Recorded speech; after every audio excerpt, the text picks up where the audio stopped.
Hour নিউজের পক্ষ থেকে সবাইকে স্বাগতম। আসসালামু আলাইকুম। বিএনপি ক্ষমতা এলে সুন্দরীরা রাস্তায় বের হতে পারবে না বলেছেন ফজলুল করিম। ওমরা শেষে দেশে ফিরছেন তারেক রহমান। শুনছিলেন সংবাদ শিরোনাম, এবার বিস্তারিত। বিএনপি ক্ষমতায় এলে সুন্দরীরা রাস্তায় বের হতে পারবে না বলেছেন জামায়াত নেতা নায়েব ফজলুল করিম। বিএনপি ক্ষমতায় গেলে দেশে অরাজক পরিস্থিতি সৃষ্টি হবে বলে মন্তব্য করেছেন ইসলামী আন্দোলন বাংলাদেশের নায়েব আমির মুফতি মোহাম্মদ ফয়জুল করিম। তিনি বলেন, বিএনপি যদি ক্ষমতায় যায় ঘুমাতে পারবেন না, ব্যবসা করতে পারবেন না, সুন্দরীরাও রাস্তায় বের হতে পারবেন না। সচেতন হন জনগণ। আর কত চাঁদাবাজ, জুলুমকারী ও অত্যাচারীদের পরিবর্তন চান না? রোববার 26শে অক্টোবর বিকালে বরিশালের বাকেরগঞ্জ সরকারি কলেজ মাঠে ইসলামী আন্দোলন বাংলাদেশের আয়োজিত গণসমাবেশে প্রধান অতিথির বক্তব্যে এসব কথা বলেন তিনি। প্রয়োজনীয় রাষ্ট্র সংস্কার, জুলাই সনদ বাস্তবায়ন এবং সংখ্যানুপাতিক PR পদ্ধতিতে জাতীয় নির্বাচন এর দাবিতে এ সমাবেশ আয়োজন করা হয়। বিএনপি ও আওয়ামী লীগের রাজনীতি নিয়ে সমালোচনা করে ফজলুল করিম বলেন, যে চাঁদাবাজির জন্য মানুষ আওয়ামী লীগকে তাড়িয়েছিল সেই চাঁদাবাজ এখনো আছে এবং বেড়েছে। ধর্ষণ কমেনি, আগের চেয়ে বেড়েছে। যে দখলদারি অভিযোগে আওয়ামী লীগকে সরানো হয়েছিল সেই দখলদারি এখনো চলছে। বক্তব্যের এক পর্যায়ে তিনি আরও বলেন, বর্তমান সরকারের সময়ে বিএনপির মধ্যে প্রকাশ্য যত খুন হয়েছে আওয়ামী লীগের আমলে এতটা হয়নি। যারা এসব করেছে তারা যদি ক্ষমতায় আসে খুন, ধর্ষণ, চাঁদাবাজি আরও বাড়বে। অন্তর্বর্তী সরকারের প্রতি আহ্বান জানিয়ে ইসলামী আন্দোলনের এই নেতা বলেন, আপনারা যদি PR পদ্ধতি না করেন, গণহত্যার বিচার না করেন, তবে জনগণের আস্থা পাবেন না। ভেবেছিলাম বৈষম্য দূর হবে, কিন্তু সংখ্যালঘুরা এখনো বঞ্চিত। 1971 সালে 2024 সাল পর্যন্ত এদেশে শাসন করেছে, কেউ বৈষম্য ঘোচাতে পারেনি।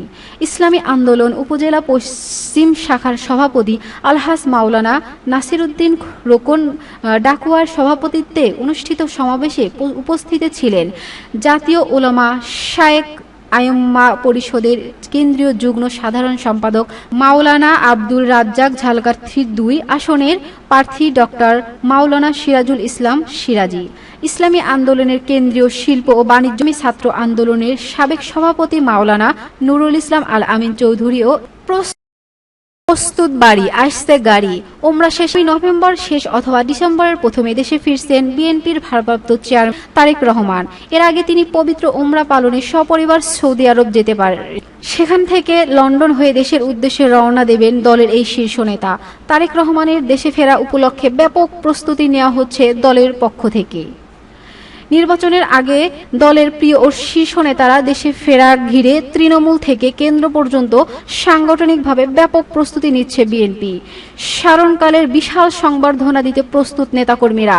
এদেশে তার জন্য প্রস্তুত করা হচ্ছে বাসভবন, অফিস ও বুলেট প্রুফ গাড়ি, সিকিউরিটি এবং তাদের আগ্নেয়াস্ত্রের লাইসেন্স সহ সব প্রক্রিয়াই প্রায় শেষের দিকে। দলের নীতি নির্ধারণ সূত্রে এসব তথ্য জানা গেছে। দলটির জাতীয় স্থায়ী কমিটির সদস্য সালাউদ্দিন আহমেদ বলেন, শীঘ্রই তার ফেরার তারিখ ঘোষণা করা হবে বলে জানিয়েছেন। এ বিষয়ে বিএনপির জাতীয় স্থায়ী কমিটির সদস্য অধ্যাপক ডক্টর AZM জাহিদ হোসেনের সঙ্গে আলাপকালে তিনি বলেন, একজাস্ট দিন কিংবা সময় এখনো নির্ধারণ করা না হলেও নভেম্বরের শেষে অথবা ডিসেম্বরের প্রথম দিকেই দেশে ফেরা সম্ভাবনা বেশি। ভারপ্রাপ্ত চেয়ারম্যান তারেক রহমানের প্রস্তুতিও শুরু হয়েছে। দেশে ফিরে তিনি নির্বাচনে দলের নেতৃত্ব দিবেন। জনগণের রায় পেলে পরে তিনি দেশের নেতৃত্ব দিবেন ইনশাআল্লাহ।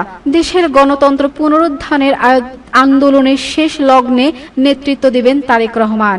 জানা গেছে, বিএনপির ভারপ্রাপ্ত চেয়ারম্যান তারেক রহমানের 1.5 যুগের বেশি সময় পার দেশে ফেরাকে ঘিরে সব প্রস্তুতি নেওয়া হচ্ছে। সেই সঙ্গে তার ফেরার ক্ষেত্রে আইনিভাবেও কোনো বাধা নেই। দেশে ফিরে তাকে আদালত প্রাঙ্গণে যেতে হবে না বলেও দলের আইন বিষয়ক সম্পাদক ব্যারিস্টার কায়সার। নিউজটি যদি ভালো লেগে থাকে তাহলে লাইক, কমেন্ট, শেয়ারের মাধ্যমে অন্যদেরকে দেখার সুযোগ করে দিবেন। ধন্যবাদ।